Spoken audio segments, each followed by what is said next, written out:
Welcome to the Conscious Experience, where we bring you transformational perspectives on everyday life issues, experiences. My name is Boris, and I'm here with Michael Yap. Mike, how are you doing? I'm feeling blessed, man. It took us a while to get this going, but I'm ready to nail this relationship conversation. That's awesome. Yeah. So today we're talking about relationships, bringing conscious awareness to this dynamic of a relationship. And we're going to go through a few topics to really just like break down this experience into how do we navigate relationships in a way that is artful, in a way that really serves our purpose, our evolution, and in a way that really feels fulfilling and meaningful. So where do we want to start? Let's start by defining what is a relationship. Um, I guess for me personally, after every single relationship, so I am currently right now single. I would say I've had two quote unquote longer relationships that I would say have been divine. But I think after every single relationship, especially your first one, that you have to kind of redefine what relationship means and kind of redefine what love means to you. So let's try to define where our current perspective is on what that term even means. What is a relationship? So why don't you start? Beautiful. Yeah. So I heard you say like divine relationship. And I think that there are different kinds of relationship. There are relationships that are very much about having fun together. There's a relationship about building business together. There's a relationship about family. There's relationships about spiritual evolution. There are relationships about like the unholy alliance, like me and you against the world, Bonnie and Clyde kind of experience. So there's many different flavors of relationship, but I want to offer a perspective of really kind of like essentially like a dualistic perspective, like two categories. And I see it like this. I see that there is the relationship that serves our evolutionary purpose consciously, like we come together with our partner and we say, okay, our relationship is for the purpose of growth and evolution. We want to experience our full potential. We want to essentially awaken to our spiritual reality, to our spiritual identity. And that's one kind of relationship, which has very specific kinds of rules to it and context. Like in this relationship, you'll get triggered, you'll poke each other's buttons, but overall, like you understand that the responsibility for every trigger is within me, the one who's triggered. And you work with that perspective. Oh, you got me. Okay, I got to look at what part of me there I'm not loving, and we can explore that deeper. And then the other part of kind of relationship, I may call it like the special relationship, which is we give each other comfort. We are really here to just kind of like animalistically speaking, like lick each other's wounds, to just like make sure like we're feeling comfortable, safe. We if somebody challenges us, we get very protective, and we're basically creating a little heaven, meanwhile seeing hell and problems all around us, but basically feeling like, no, as long as I got you and you meet my needs and I meet your needs, then we're going to be okay. We don't need to deal or look at anything else. We got each other. So I really feel like these are the two flavors of relationship. And I want to finish my part here is by saying, like, I believe that they each birth a consciousness. I feel like when we come together and we do make that commitment, we say, it's not just like play. It's not just like Tinder play. It's like, hey, you and I, we're doing something. And what are we doing? And I feel like what happens when two people come together is that a third consciousness emerges. It's like the we consciousness. It is considering not only of individual needs, but it's considering of the needs of the relationship, the direction of the relationship, the vision of the relationship, the we-ness, togetherness. And in each one of these parameters, that consciousness leads us to fulfill different needs, to fulfill different desires. So I do believe that in definition of what relationship is, I believe that it is a consciousness. It is like not necessarily an entity, but it is like a presence. There is something different between two individuals in their own sovereignty and just in their own lives. And when they're coming together, in my experience, there's kind of a consciousness of relationship. And we can go and explore that a little bit more. But I'd love to hear also from you about this. What is relationship? Yeah, this is this is actually very fascinating. So it's cool because you have been in a relationship for how long now, Boris? Almost 7 years. Yeah, so a very long time, which is very rare based on my interactions with people. So I have been out of relationship for probably the last 3.5 or 4 years. And I have been quite actively dating. I think I've been on like 70 something dates since COVID started. In fact, I had to keep a spreadsheet just to kind of remembering Wow. and like learn these different archetypes and just, yeah, I think dating is a great way to get a gauge. And so, yeah, you guys are going to get a very interesting perspective.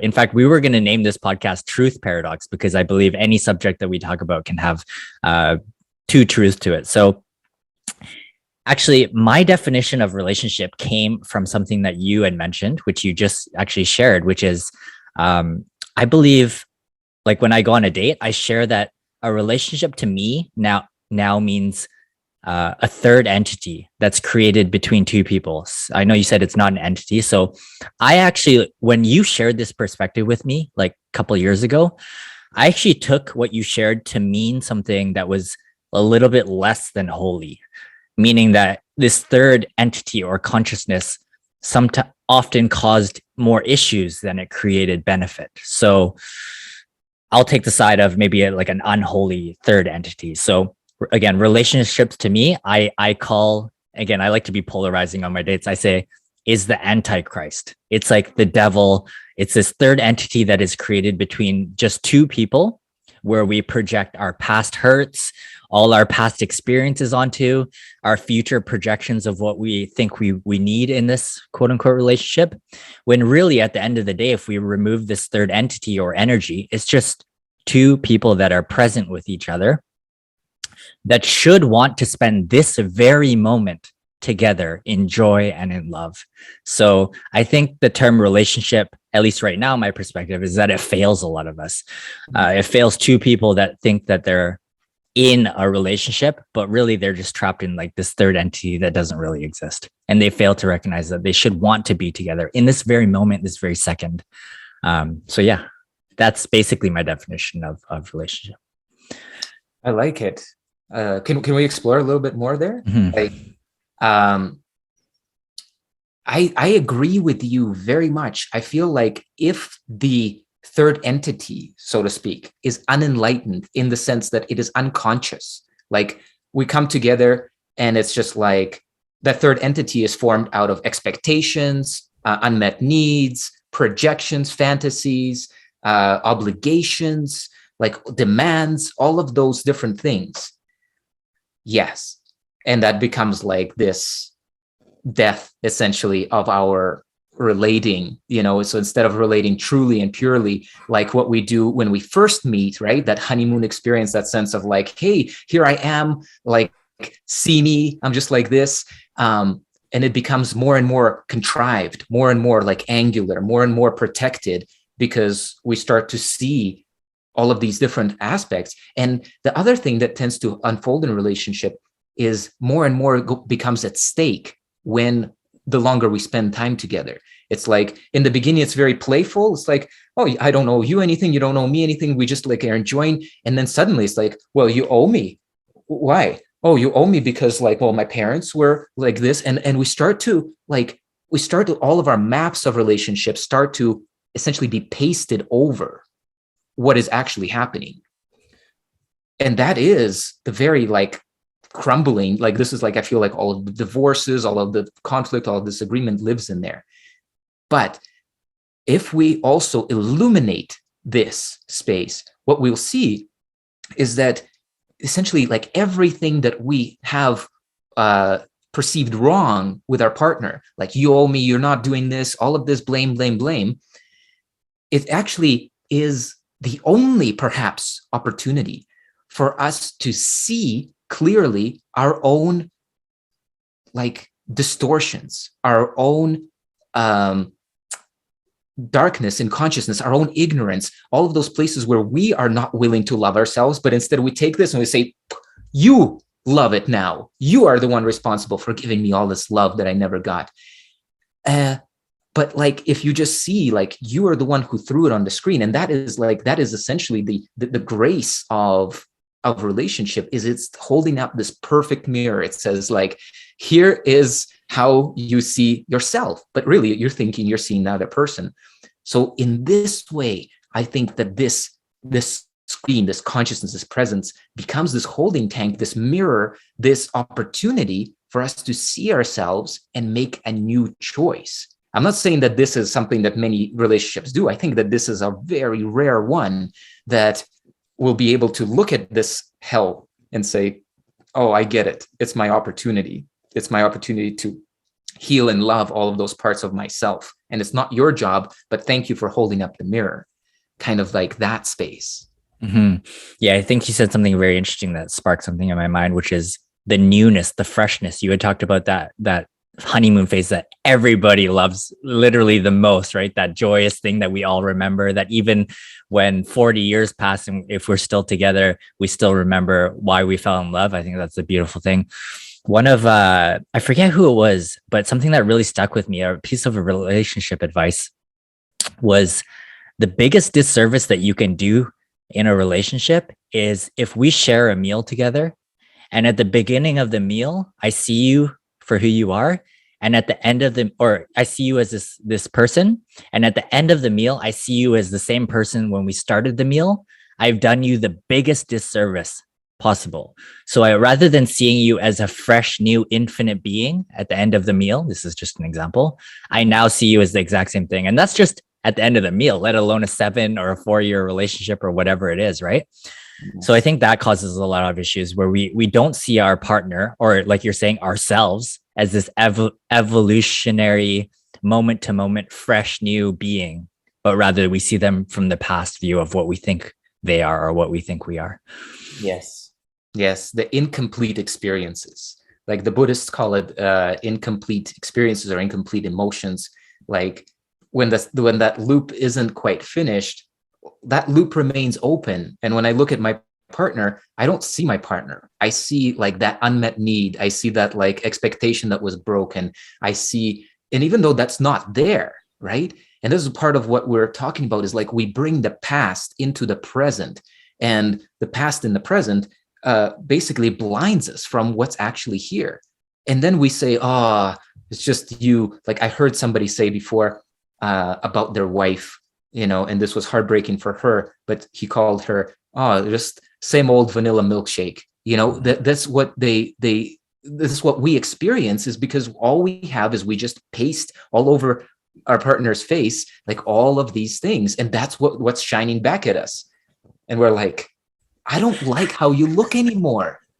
You used to be so beautiful, but it's like, but we don't get what we've done. Right. And that's the part is like, one thing that I'm seeing in relationship that is like incredibly powerful, if it can be had, is co-creative responsibility. Like this sense of like being willing to examine the moment in the context of like, you and we are co-creating this. So whatever's gone wrong, whatever thing is unsavory for us, let's come together. Instead of just saying, oh, it's you, we just say, well, hey, look, let's look at our cards. Let's put them all on the table and say, okay, well, what can we do here? What can I take responsibility for? We each say. And I believe like that is like a really incredible gift in relationship, because then we actually have space to have a conversation. We have space to take back our whatever we pasted on our partner. So, and that maybe is leading us into this topic of like, the purpose of relationship, because I think that's what essentially determines all of this. Mm-hmm. Before we move on to the purpose, there's something that just popped in my mind that we didn't actually write down on our list, which is, now that we've kind of defined what our version of relationship is, let's define what love is, or falling in love.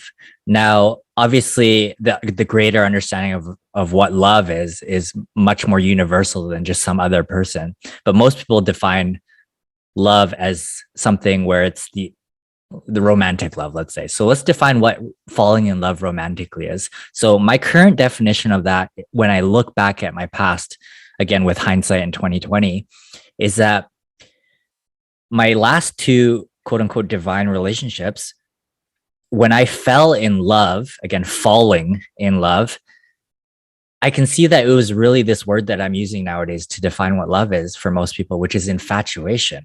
I was actually infatuated by the other person's looks, maybe a quality that I did not possess within myself that I admired within that other person. This is all very natural stuff. Yeah. But when we think about that, I think, I don't know if you can relate. I was just infatuated with, again, something that I didn't have within myself. So for me, I can't, obviously, I've been single for a while, but I can't imagine myself now that I've really found obviously deeper parts of myself falling in love anymore in the sense that most people fall in love. So what are your thoughts on and definition of love? Yeah. I think that romantic love is very much what you're describing. It's basically our unmet childhood needs projected onto this person. But typically, it's not just like a total random projection. It's like when whatever person we're attracted to, what attracts us, what appears as attractive in this alluring space is actually some quality of familiarity. I don't know if you recall this from your relationships or maybe even dates. Like there's a sense of familiarity, right? Like you meet this person, it's like, oh my God, wait, did we know each other in a past life? Like I feel like I've known you forever. And like that very quality is the quality of childhood. Like this is the projection of childhood. That person has some particular character traits that match one of our parents, whichever one we're trying to get love from still. This is attachment styles, right? Similar along those lines, right? This is kind of like, but like it's essentially like the core of this is this romantic attraction, the infatuation, that's that first alluring thing. And the first alluring thing is that I will get the love that I didn't get. I will finally be able to have that love. Here it is. Watch, I'm gonna. And what happens in those relationships is it's a perfect match of those wounds. The wounds meaning the places where we yearned for love, we asked for it, we just felt like we were so alone, and we didn't get it. We didn't get that attention. We didn't get that word that we wanted to hear. We didn't get, something. And so we're like, okay, great, you and me, we're gonna give it to each other. We're finally gonna close that loop. And that's what I feel like most of relationships begin with. This promise, this like alluring promise of like love not lost. It can be recovered. Even though it was taken from us in the beginning, we will still get it. And I think that's the honey, so to speak, that draws the ants of our relationship to like, oh yeah, I can get this. Which is all very natural, right? Like it's absolutely such that natural process of when we are born I know, Boris, we talk about this a lot because we obviously study spirituality and define God, but that initial sense of separation from mother when her eyes drift away from us and we realize that we're now this separate being alone in this universe, we're yearning for that love again, that union with you can call it whatever you want, but often we search for it in this other human, this other person, everything that we lack within. That's whole and unified already. So yeah, man. So what do you think? Do you think I can fall in love again? I think it's inevitable that we do. I think that it's automatic. It's like it's reactionary. The falling, but the love is something totally different. Like I love and falling in love, I believe, are maybe even opposites of each other, because falling in love is about filling a lack, filling a need, filling a void. Whereas love is inherently what we are. It's like it is this sense of aliveness, this sense of meaning, this sense of purpose, this sense of belonging. And it's not any one of these things categorically, but I feel like love is the very foundation of wholeness. Like all needs met. Like my eyes, fullness, yeah, are on you, but not the God's eyes are on you, and He's saying to you, "You are my beloved, in whom I'm well pleased. All that I have is yours." I feel like that's what essentially like love is. It's the uninterrupted broadcast of that to each one of us. And that's why I think like the core of us is love.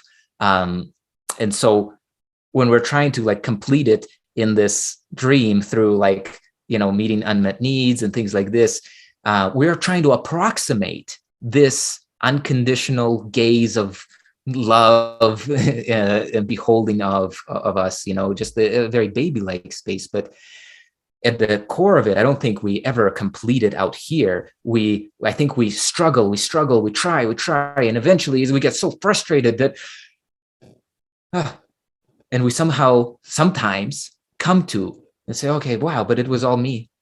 It was just like, and then we start to take responsibility. Then we start to say, oh, you know what? Well, if it's me, then I have it to give. And as we start to give it, then this is the entire reversal of the flow. Is like we start to give it, and then we start to feel it, and then we start to see it reflected. But as long as we're trying to get it, trying to meet our need, trying to fill this void, it always is going to feel elusive, missing, withheld, manipulated, like you bitch, you bastard, like this kind of thing. But so that's the reversal, is that when it comes from the inside out, it's life. When it's trying to come from outside in, it's this antichrist that is full of temptation, full of distraction, full of like all these games. Yeah. And again, we want to reiterate to the audience that this is all a very natural process. I'm sure many of you are resonating with what we're saying.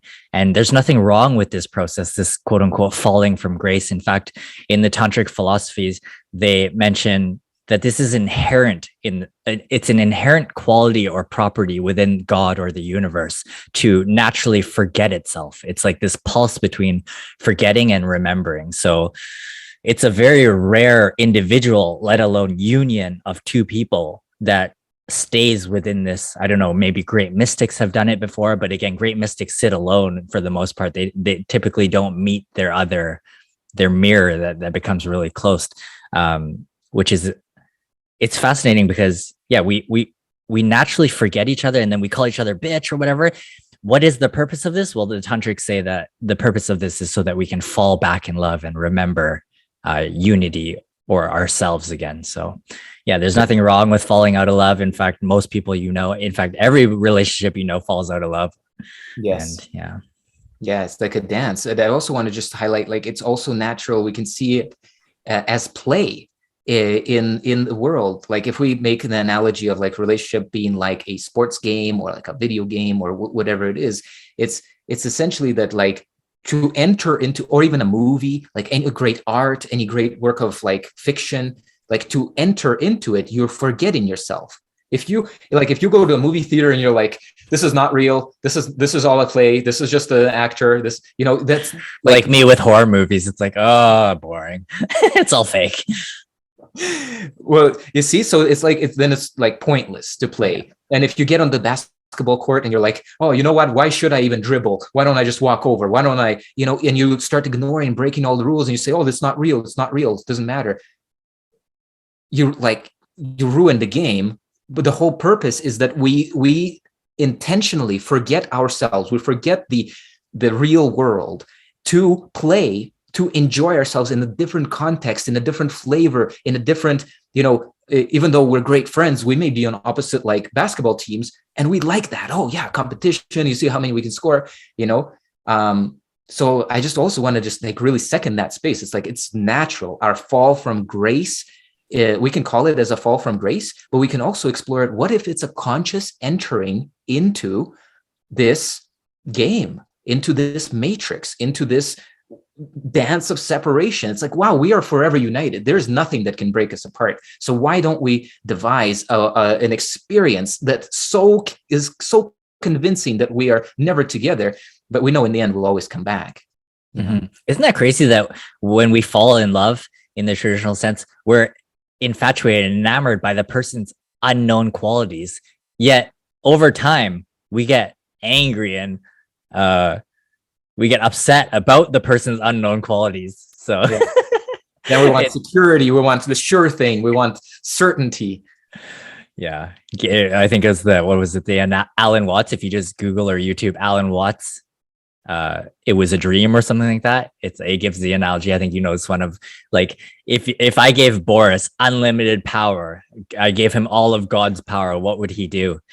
Well, yeah, he would find this beautiful woman. He would get in this relationship. He would get the mansions, the yachts, the cars, the money, the sex, the power, all of it. And then he would realize that eventually he knows it all. He's bored of it all. There's no point in the game anymore. And his next wish would be that he would want to fall from grace. He would want to forget what? He would want to forget his infinite vastness and power, so that he could play the game again. So, yeah, and play it fresh, play it new. Play it like I've never played it before. Play it like I didn't even make it up. Yeah. So we covered a lot. In fact, I'm trying to look at the next subject. So the goal of a relationship or the purpose of relationship, I think we covered that. I don't know if you want to reiterate or if we want to even step back so that we can relate to more of the audience. Like, what do you think most people's like goal of a relationship is? Let's like dumb it back and let's really step back and see what like 90% of the population is looking for. Just to reiterate that, what is the goal, do you think?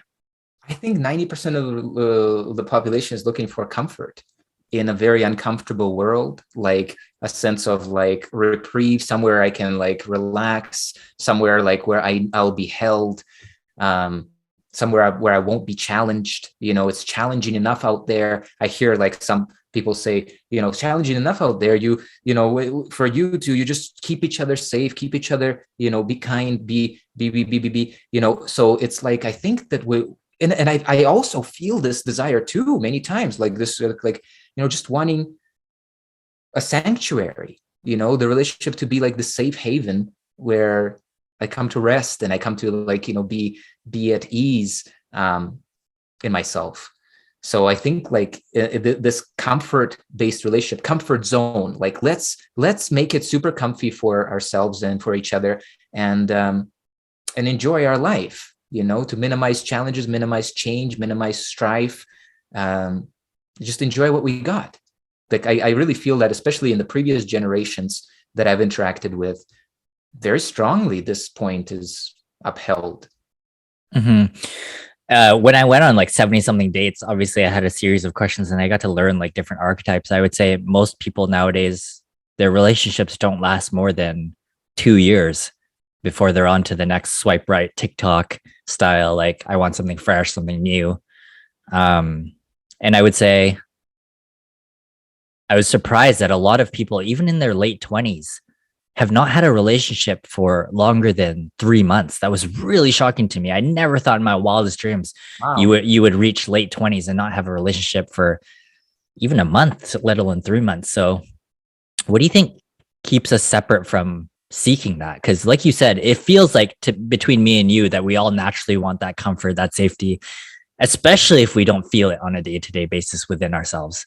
I know I personally don't seek that right now, at least, because I feel very full in my life and I'm challenged with work and creativity, and I'm happy with my health and the gym. So I'm not really seeking even like a cuddle from another person, where I used to seek like a touch or something affectionate. I don't really seek that anymore, but I know a lot of people do. And what do you think prevents people from staying in these relationships for much longer? Well, I think it's because they are designed to fail you. You see, it's like, it's one of my mentors once said that the I don't forget exactly how he put it, but it's like the more you seek this confirmation that you're okay from the world, the less of that confirmation you're going to see. And it's because it's like it's designed to fail you so that you would wake up. Like, you see, like, even though we may be like completely in our dream, completely ego focused, just like safety, security, basic needs, the dream has two sides to it. This is my perspective. This is my kind of understanding at this point. At one side, the dream is this matrix, this alluring matrix that wants to draw you into craving and aversion. It's showing you nice, shiny things, and it's showing you scary things. And it's like, it's just like that's kind of game. It's hard for you to kind of find your bearings because you keep chasing after this one, running away from this one. Suddenly the one that you're running away from changes into something that you want. Now you want it, it's this crazy, like, trip, kind of like the psychedelic matrix trip. But at the core of it's like this one was meant to make sure that you never wake up. But then at the same time, I believe right in the middle of that programming is the same thing like what we saw in the movie, The Matrix. It's like program failure on this one level. And what's happening is that at the same time, there's a scripture there's a verse in the scripture that says, man may have meant it for evil, but God meant it for good. And what this is that there is this like holy impulse in the middle of the matrix. And this holy impulse is there 100% to wake you up. It will never let you stay comfortable in your sleep somewhere. There's not a single person who's asleep in their dream of the matrix and feels like, I am at peace, peace that passes understanding. I'm just so good. I'm happy here. No, there's always some threat that your peace, your well-being, your mansion, your empire is going to be taken away. It's going to fall apart. It's going to be threatened. So I think this holy impulse in the relationship is always going to betray our hopeful vision of the other person, that they will finally give us the love that our parents never gave us. And the moment that we see that, like, so there's one relationship that I had, I can recount. It's like, it was so early. Like we had this amazing chemistry. It was so beautiful. Like we had this date and she's like, Boris, you're like this breath of fresh air in my life. I love it. It's just so amazing. Like, and then, like I said one thing, I was like upset and I was just like, and I was trying to be like this playful kind of like, like I was like, I can't believe you'd be such a bitch to me. And like, but I totally like, not like, but like, but it's like she heard that one thing and it's door slam. And it's just like, there's no, I cannot speak anything else. I can't correct myself. I can't apologize. I can't do anything to come back in. It's just like, oh, unmet need. Oh, this reminds me of the way that my parents talked. Oh, and it's just like click and it's done. And I think that that's what it is. It's like for us to stay beyond that, we have to have the consciousness of this divine relationship idea, the sense that we're not staying just for comfort, because if we were, we would be failed by our partner like so many times, so many disappointments. They cannot keep up with being our God, because that's essentially what we're looking for. We're looking for this godlike love, this, unabated like presence. I'm with you. I love you. I cheer you on. You're my beloved. All that I have is yours. Oh, and now I want something from you. And there is just like, we're like, oh no, you are not God. Turns out you are the Antichrist, and we like run away. We turn away from that. So I think that that's what happens, is that our expectations get disappointed. And our expectations are very childlike. They're like the expectation of our parents to be God, which they can't.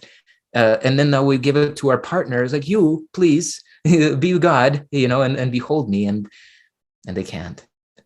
Man, I got chills when you were talking about how one of your mentors said that this inherent property and then the matrix is set to fail you over and over again, only when you look out to the universe for your fulfillment. That's crazy. So now that we've fallen from God, let's move on to how can we renew a relationship? So say it's just like that one thing that you said to your partner. Say it's like a fresh relationship. You're 1 year in, everything's been going gravy so far, nothing but perfect honeymoon, romance, and something is said. And now we have this inherent property called memory, which seems to remember and focus on the inherent bad things mostly. Yes. And now we cannot forget. Which is weird, because in the Tantric philosophy, God has this inherent property, which is called cosmic amnesia, to naturally forget, which we mentioned earlier, forget himself so that he can fall back in love. Yes. But now we cannot forget the problem. So what are some tactics that you use, maybe like on a more surface level, and then we can dive deeper to renew your relationships, being in one for 7 years? I know you've had a lot of ups and downs. I don't know if you can count on all 20 fingers and toes, how many times you've fallen from grace. Too many. Yeah. Very, very much too many to count. For the purpose of you obviously learning and being able to share this awesome wisdom for people. So. Yeah, I mean, I think that um, relationship is the most powerful spiritual workshop that you can get. If you enter into it with this consciousness, this awareness that I am in a workshop, I am here to grow, I'm here to be challenged, I am here to face my demons, I'm here to face my unlovability. This relationship is going to pull out of me everything that I want to not look at, everything I'm unwilling to see about myself, every negative trait, every character flaw, everything that's basically unlovable. There's also the spiritual understanding, right? That like the closer we come to love, the more we say yes to love, the more it brings up all of the things that are unlike love in our consciousness. You heard about this space? No, continue. Okay, so it's like it's like we say like we want gold, right? We want to extract gold, but the gold has all of these impurities. So what we do is we boil gold, right? We bring it to its kind of like very, very hot temperature, and the impurities get burned off. But we actually, as they get burned off, we can smell them, we can see them, we can like, they might bubble and like, spill everywhere. So that's essentially like the quality that I believe draws it out of us, is like, it's love that's pulling the pain, the disappointment, the past traumas. It's not trauma that is pulling it. We think like, oh no, you are re-traumatizing me, you're being like my dad, you're being like my mom. But it's actually no, it's the love That's so beautiful. that is like essentially boiling, and all of these different things start to come up. That is the moment where people say, slam the door, I don't want to see this anymore. I've been myself in that moment so many times. I've even said to my partner, I can't have this anymore, I'm out of here, I can't be with you. But the moment that I come to, I realize there's something I can take responsibility for. And this is, to answer this question is like, how do you renew the relationship? One of the most powerful by far is for you to write out the problems that you have in your relationship. Like, what are your complaints about your relationship? And for each one, just take a moment and say, what can I take responsibility for in this situation? Like, you may say, oh, my wife, she can't like, she just flies off the handle. She has this kind of emotions, that kind of emotions. Just the other day, we were talking about this and I just said one word and she bitched me out. This is a real example. I heard it from my dad. He was sharing about an experience where he witnessed, there's a couple there right now. We're no, like, there's this Ukraine-Russia, war and conflict, right? So these are two partners. One is from Russia, one is from Ukraine. Okay, so one of them has a real sore spots, like, they're like, oh my God, so much injustice in Ukraine. And the Russian one is like, you know what? I don't even care about any of this. I want to just live my life. I don't want to pay attention to these politics right now, But what he did at that dinner conversation is he said, he just said something like that. There's a highly disputed area of Ukraine, which is like, I think it's called Crimea. That's supposedly been annexed by Russia. He just said, Crimea is ours, and she lost it. And then you may like, as that person, I may say, oh, what kind of like, uncontrolled temper, all these problems. Look at yourself. You are just like, ugh. But I was the one who took the match, threw it in there. It goes, and then I'm like, look at how you burn. Look at this. You are such a despicable human being. So it's like, it's paying attention to, where did you throw the match in? What did you do? Like, could you have said a kind word and completely diffused the situation, where instead you like threw another poke? Like, this is the power that I think is ours to discover, because if we want, we can create tremendous love, tremendous like compassion, connection in our relationship.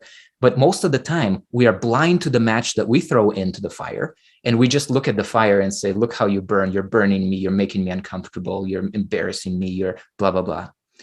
So that's one thing, is like taking responsibility, consciously drawing out and saying, where can I take responsibility for what's happening in my relationship? That will renew it, because the past relationship, you thought all of the responsibility belonged to circumstances, to your partner, to her parents, to his, friends, or whatever it was. So that's what I would say is like one foundational one. I can think of a very surface level one that's helped me and also you in the past. I remember this one was many years ago when we were camping. We did this exercise where it was like similar to what you said, where it's like write down the problems. And I would say I would take that a step further.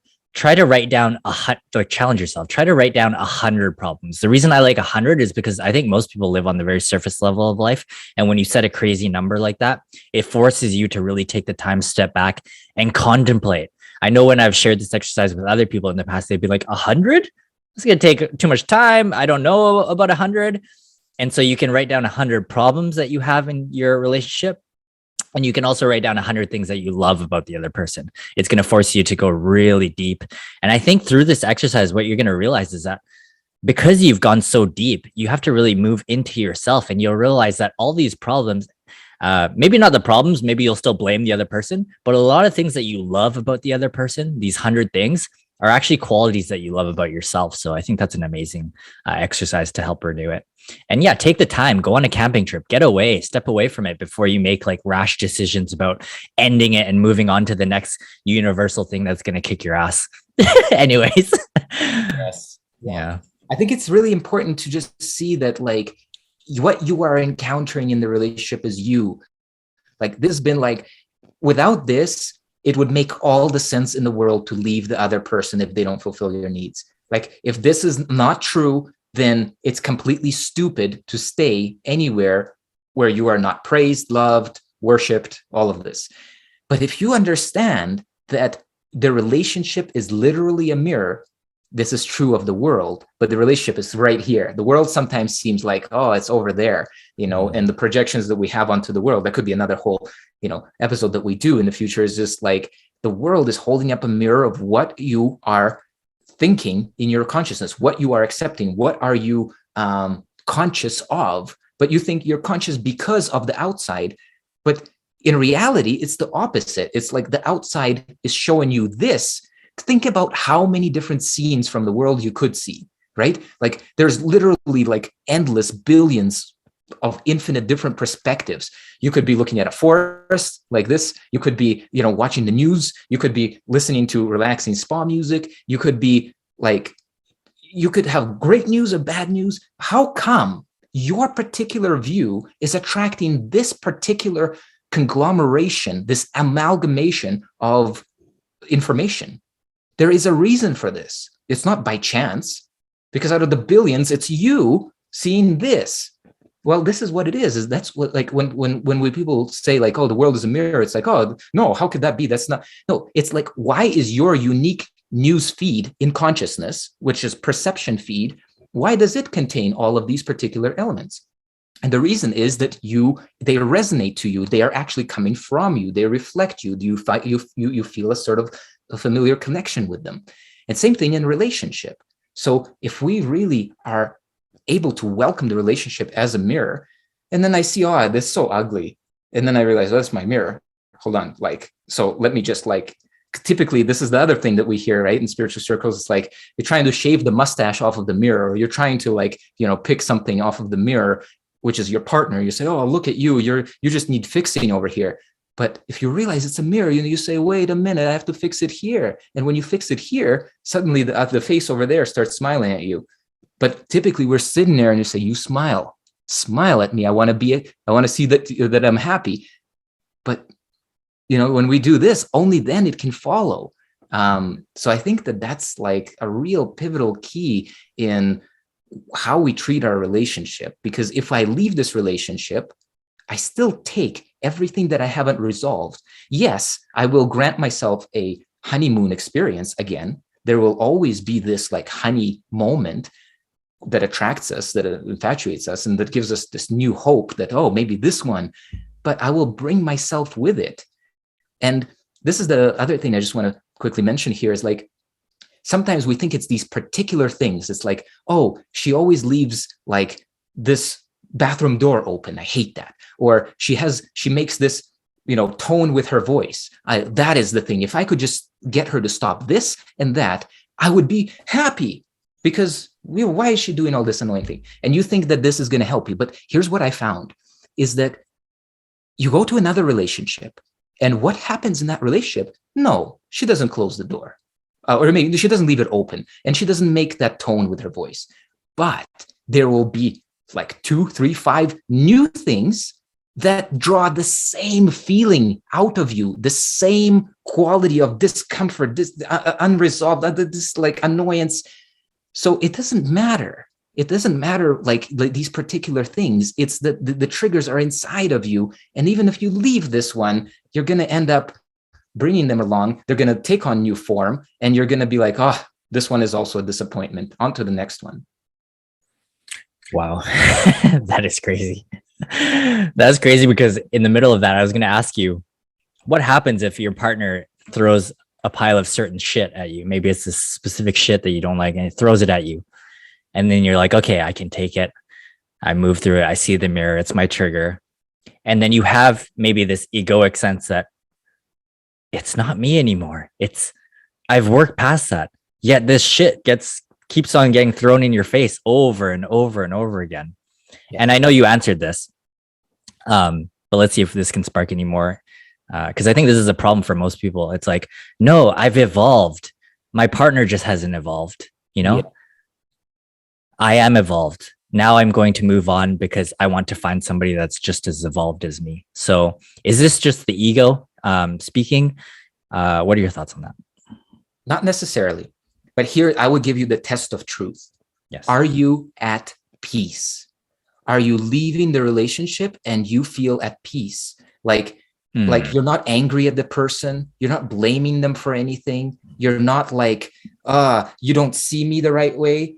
Like I deserve to be seen. If there's any like residue of that, then it's just you running to another mirror, hoping to see yourself differently in it. But if you're really like, yeah, I think that those experiences that you share, Michael, absolutely happen. Yeah, like we like outgrow our relationship. This like old kind of adage, like relationships, we can have them for like a reason, a season, or a lifetime. Not every relationship is for a lifetime. Sometimes it's there to like, we have something to work through. Some people say it's like this karmic lesson, some karmic, whatever dance to play out. I don't know. I don't know necessarily. I don't subscribe to these things. But I do feel like there's probably some validity at some level to it. So it's like, I believe that we can really outgrow. And I think that when we outgrow and we see like, it's time for me to move on, we can still feel sadness, but there is a sense of like peace. There's not any bit of blame. If you can leave your relationship with no blame, including blame, like you are not seeing me right, you are not giving me what I want, you are, like, and it's okay. You can also leave because your needs are not met.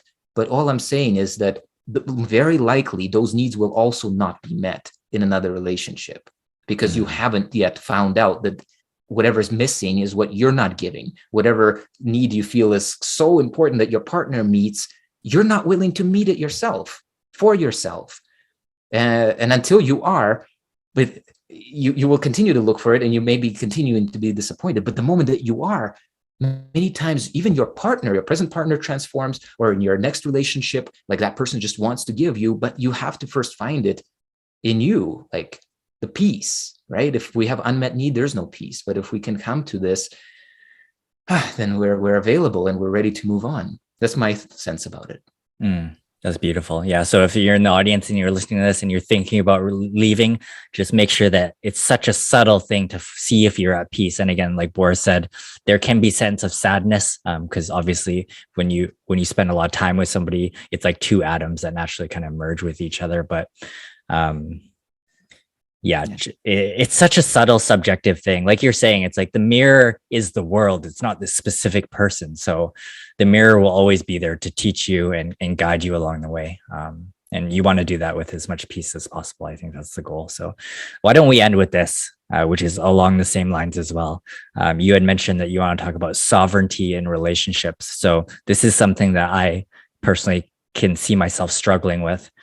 It's like, when you have that fullness, that sense of your own self and your individuality, and you're full and you don't need somebody else to complete you. How do you get in a relationship, or say that you're already in one and then you find this sense of fullness. Does this spark anything in your mind? Well, what is sovereignty? In the way that I think about sovereignty is like it's my individual relationship with God. Essentially, it's my unique life path. Even though we are together, we are still like individual, let's say, souls, expressions, individual expressions of life. So sovereignty is, let's say, sovereignty and unity. These are two holistic like aspects that are part of the relationship. There is the unity, and then there's also sovereignty. It's important that we don't forget this, because when we do, what we have is we have codependence. We have what's called like fused relationships, where it's like I'm trying to get my needs met by getting you to do something. I'm basically like, it's like a psychic projection into like, oh, if she is like this, then I feel okay. If he does this, then I'm okay. And if he doesn't, then I feel very insecure and scared. So like sovereignty and unity, I think, are these like very important like aspects of.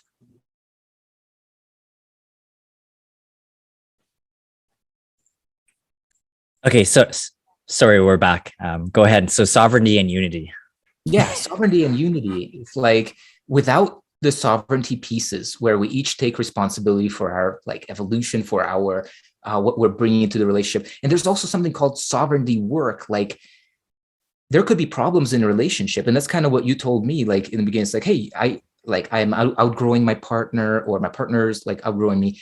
Like that responsibility is in this realm of sovereign work. So it's like if you feel like your relationship is this disbalanced, like two conscious individuals in this relationship, each one will go into their own work. It's like, it's not that we do everything together. It's not like every part of our healing is about like us, figuring it out. No, some of the sovereign work is like meditation, is our own contemplation, us going to men's group, the women going to women's group, being able to share in communities like, hey, I'm struggling with this. And then and to bring it back into the relationship. But I feel like this is my sense of what, we were talk about sovereignty, but I feel like you are pointing to something else. You feel sovereignty is like a sense of, I wonder if what you mean is like a sense of freedom within a relationship, or how did you mean that when you were saying, like, I mean, if all your needs are met, say you're this like enlightened guru, would you recommend them to get into a relationship so that they can discover parts of themselves maybe that are maybe they're unaware of, or maybe they think they're there in this enlightened guru? Because again, like you said, relationship is the biggest teacher in the universe. It will show you the parts of you that you think are fulfilled already. Yeah. This is actually a conversation I had with my wife recently. It's like we were looking at like there are gurus that are single, and they seem to be so radiant. They seem to be like, oh, nothing's wrong in their life. Like they're just like, they have so much money, they have so much freedom, they're getting to do so much creative work. And it's like, wow, that's attractive and amazing. But then, what happens when we go into a relationship is where all of that turmoil, that trauma, anything incomplete starts to come up. So it's like, yeah, I don't feel like there's a right or wrong way. Like there's definitely the path of like, being on your own, exploring it like this, having very controlled experiences. You don't get that in relationship. You don't always get to meet it by choice in a relationship. In relationships, sometimes it's by chance. It's like, hey, we're going to go out on a date. I've got this restaurant, and just the name of the restaurant, boom, something starts crashing in your partner. Oh, something is off. So it's like, yeah, I believe that, the relationship will show you all of the hiding places that you have where you're not yet fully loving. And if you feel like you're fully loving, then, I wonder if somebody like super enlightened guru, are they drawn into relationship? Because the relationship is also a guru. So they may not be necessarily drawn into it. They may be in a different space. It's like, it's yeah, I guess the question is like, do you graduate from relationship to be again how you entered the world, which is the solo, free, innocent being? Or do you, I guess, I don't know, evolve from being single? Yeah. right? Yeah, Like, you always will. Your partner will die eventually, but I think or it's you, right? Like Mhm. on that last moment, it's like we have this, and we are alone. We are entering, we're leaving alone. Um, and some relationships graduate in different ways. Like sometimes people graduate together, like in the sense of like their relationship is no longer a relationship of like romance or sexuality or something like this. Their relationship is much more about like this, joy, gratitude, being in peace, all of that. yeah, like givingness, like this, Giving. celebration of life, etc. Sharing their wisdom. I Mhm. think lots of different beautiful flavors of relationship. And not like, this is the one thing I want to share, a wisdom bit from my dad. My dad said this is like, there is billions of ways to have a relationship. You just like, all you really want to do is you want to find somebody who's in agreement with what you want, like what context, what purpose of relationship you want, what's flavor. Yeah, I've been with people who like into polyamory, who into like swinging, who are into like never being in a relationship, and these are all super valid, and there isn't just like one flavor. But if you want to engage relationship, what I would want to offer is like engage it consciously and understand what is actually happening, instead of just like going in the blind. It's like, hey, you here, take all of my needs, take all of my desires, fulfill them for me. Oh, you won't? Screw you. That is almost like a waste of your time, because you never harvest the gifts, the blessings that are there, the grace that is there to show you your next step. Mhm. Yeah. Yeah, that makes a lot of sense. So if you're entering into a relationship or you're already in one, like Boris said, do it consciously. That reminds me of, I think, what was that show on Netflix, Black Mirror or something, where they knew when they entered into a relationship exactly how much time it would be random, whether it was like they would only have an hour together or they would have 40 years together. But I think what most of us are unconscious of is just how limited our time is here. So make it very valuable, make it full of love, learnings, sharing, peace, and know that, again, your time here is limited. So yeah, just extract as much as you can out of every single relationship. I think that would be the last point that I want to make.